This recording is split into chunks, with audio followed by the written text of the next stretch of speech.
দেখুন দেখুন নেপালে কত সুন্দর একটা জায়গা, প্লেস, কি সুন্দর লাগছে।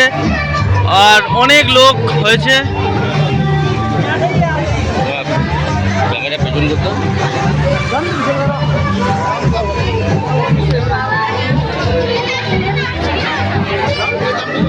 ঢুকতে গেলে লাইন দিতে পারছে দিয়ে।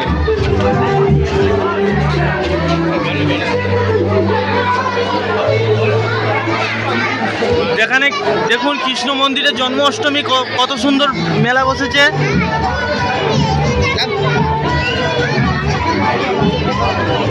ক্যামেরা করেছো? হ্যাঁ, পিছন ক্যামেরা করেছো? হ্যাঁ, এটা আমাদের বরুণ দা, দেখো হাই করে দাও।